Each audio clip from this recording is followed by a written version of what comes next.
So now we have created the predicted routes, and now we then actually would like to get some data from a backend service as well, right? So to do that, we would like to have some kind of, to make it simple, we will retrieve users from JSON placeholder typical.com, which is a free REST API, a dummy API, which you can use to fetch data. So the first thing we will do is to create a store where we can fetch this data and have some store where this is stored, and then create a view to visualize that. So the first thing we then do is to create store, right? So we go to stores, we create a new folder, and we create a user store. And here we create a new file called userstore.ts. But this also creates a lot of, we are using a lot of different data here, and we also would like to have models for them. So what we actually first will do is create a model.ts, where we will add all the interfaces for the different objects. Of course, we want to have this typed. So this is just the typing of the interfaces of this API, free API. So we can have interfaces for all the objects that are there. So now I have that one, and then I will actually cheat a little bit here as well, and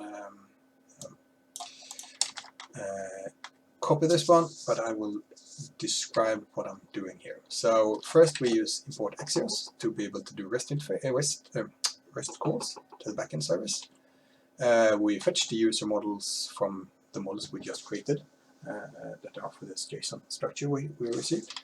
And then we add observable from MobX, because we would like to have this list of users we fetch to be observable, and also the status when we fetch them. Of course, this is what we would like to view then in our views, to look at that.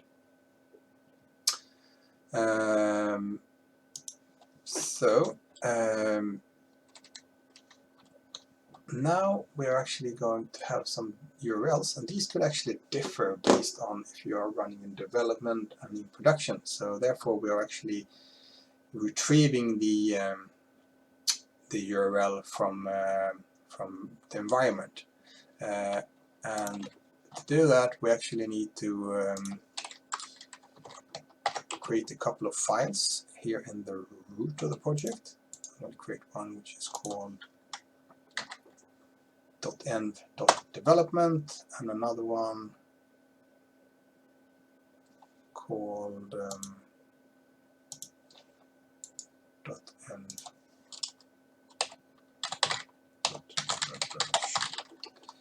Just to show you how you can have potentially different URLs in different environments. For the development, we are actually going to use the same here, but we will, just for you to show that we can have these into the environment variables different depending on your running in development mode or in production mode. You could potentially have different URLs here, go to different places. So this is a simple way of adding those environment variables. And here we have React app user URL. It should start with React_app.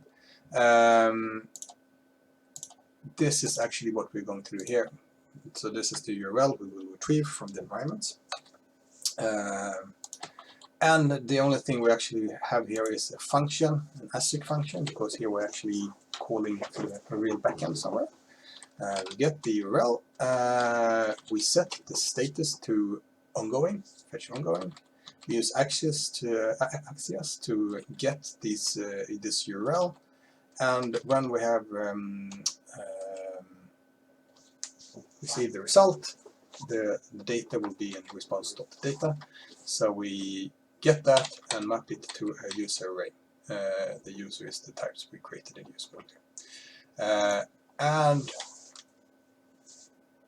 for each of these users, we add them to our model here. And when that is completed, we set it to fetch succeeded.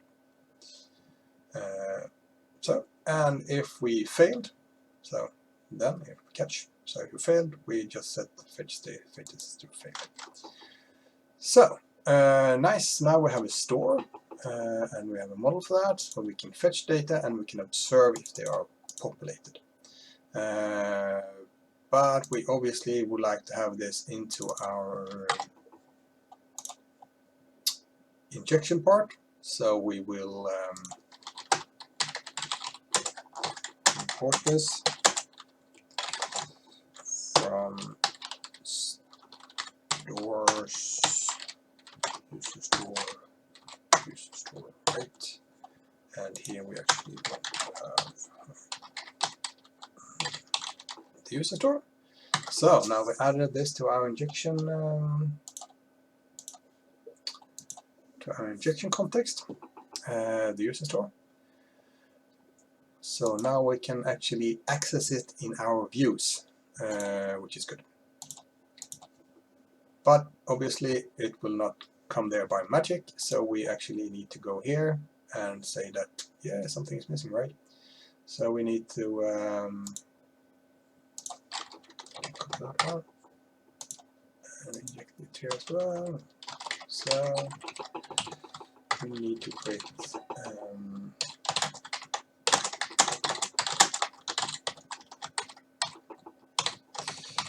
user store. Oops. And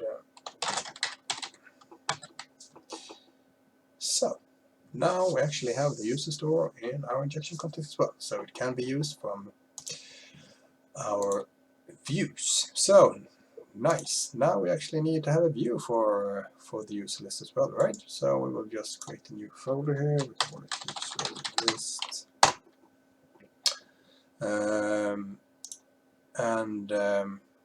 Again, I will be pretty lazy here and actually just copy 3 classes here and describe what they're doing instead.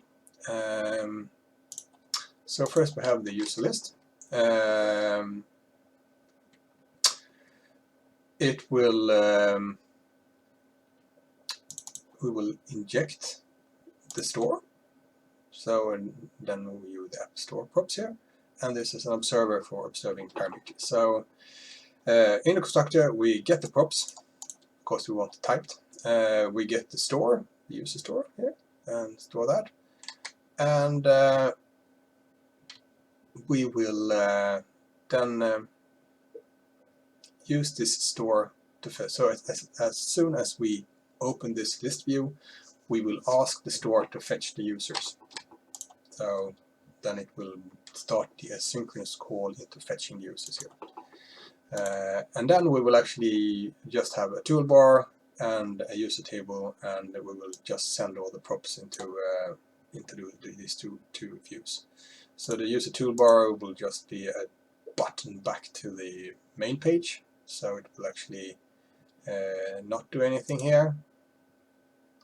So we will actually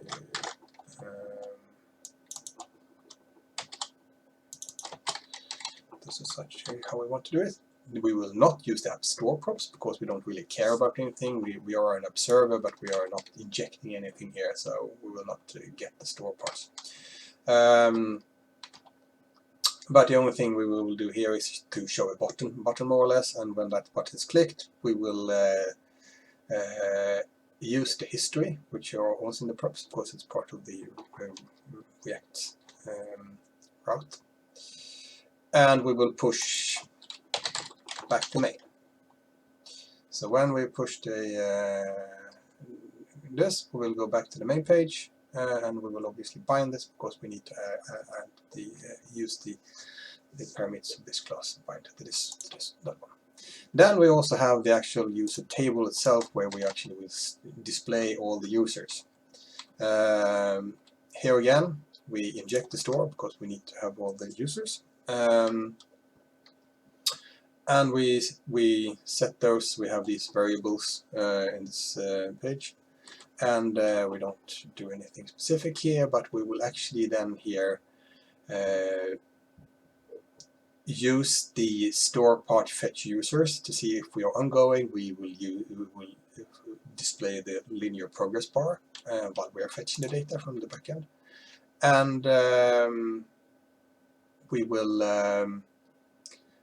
then add card content here with the different email, name, location, and phone to display those different parts. And for each thing we will display, we will loop through all the users. So for each user we will show one row, and for each user we will use that data, user, avatar, email, city, and so forth to do that. And we're actually using the users from the store here, so this is actually what this is just a more convenient way to write it, but the users we retrieve are from the observable users list in the store. So good. So this is nice, but we still need to be able to go there, so we will add a new route for users, and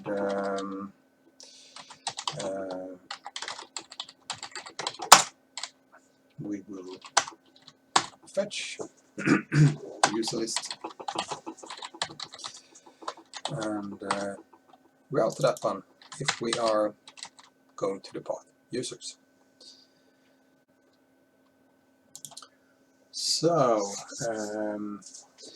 let's see if that actually works, which it actually didn't, because you need to first stop your instance and then restart it again, because we added the environment variables and they are not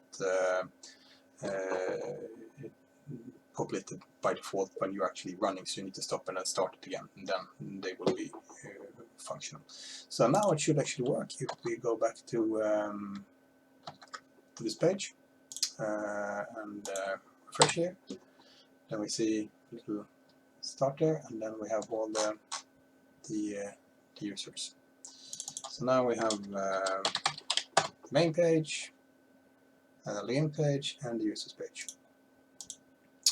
And this should also be protected, of course, because we don't want anybody else to see that.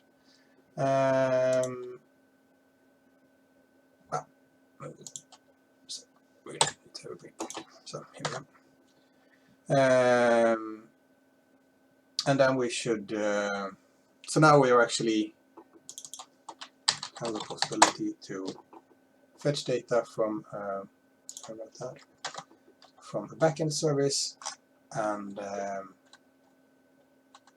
populate the list of them using the stores and MobX. Okay, so now we actually have an application with the 3 views. The login view, you can log in.